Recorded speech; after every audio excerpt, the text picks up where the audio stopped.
सम्पूर्णमा हार्दिक नमस्कार छ। आज विशेष गरेर म तपाईँहरूले नयाँ जानकारी गराउन गइरहेको छु। नयाँ जानकारी के हो भन्दाखेरि चाहिँ अलिकति यहाँ वैज्ञानिक तरिकाले अलिकति यो बङ्गुर पालन सुँगुर पालन गर्ने तरिका यस्तो हुन्छ हैन। अलिकति यसमा चाहिँ तीन चिन्हहरू चाहिहाल्यो। यताकै ढुङ्गाकै अलिकति खोर बनाएको छ हैन। एकदमै राम्रो छ, एकदम राम्रो लाग्यो। त्यही भएर भिडियो गर्न एकदम बाध्य भएँ हैन। यहाँ मौरी पालन पनि गरेको छ हैन। एकदमै राम्रो छ। यो चाहिँ अलिकति यो धनकुटाको यो सुनबालुवा पर्छ। यो पहिलाको यो मुगा गाविस पर्थ्यो, अहिले चाहिँ पागरीबास नगरपालिका पर्छ। यसमा चाहिँ एकदमै यो वैज्ञानिक ढङ्गले चाहिँ अलिकति यो बङ्गुर पालन गरिएको छ हैन। वास्तवमा भन्ने हो भने चाहिँ एकदमै यहाँ बङ्गुरहरू हेर्नु होला कतिवटा छ।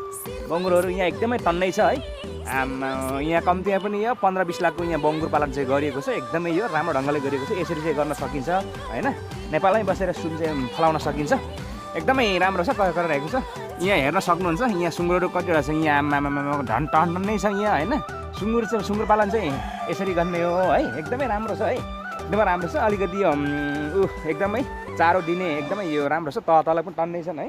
डराइरहेको छ हैन सुँगुरहरू एकदमै। यहाँ मात्र नभइकन जताततै छ सुँगुरको खोर्ने हो हैन। यतातिर अलिकति कुखुरा पालन पनि टन्नै गरिएको छ। यहाँ पनि यो सुँगुरको खोर्ने छ। यहाँ पनि यो सुँगुरको खोर्ने हो। यहाँ पनि यो सुँगुरको खोर्ने हो। यसरी सुँगुर पालन गर्न सकिन्छ। एकदमै राम्रो हुन्छ हैन। तसर्थ यहाँ चाहिँ अलिकति यहाँ सुँगुरहरू चाहिँ यहाँ 15-20 लाखको सुँगुरहरू छ। एकदमै राम्रो छ। अलिकति यो सुनबालुवामा चाहिँ यसरी सुँगुर पालन गरिरहेको छ। एकदमै यो कोरिया जापान किन गइराख्ने, विदेश किन गइराख्ने हैन। नेपालमै बसेर चाहिँ धेरै राम्रो कमाउन सकिन्छ है। त्यही भएर मैले तपाईँहरूलाई जानकारी दिएको छु नि। नेपाल बसेर यहाँ यसरी खोर बनाउने हो। यसरी खोर बनाउने हो।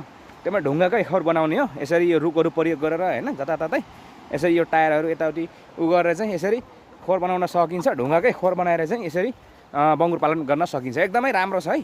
एकदमै यो राम्रो छ है। यसरी गर्न सकिन्छ। तपाईँहरूले देखिरहनु भएको छ यहाँ है। सुँगुरहरू यहाँ टन्नै छ।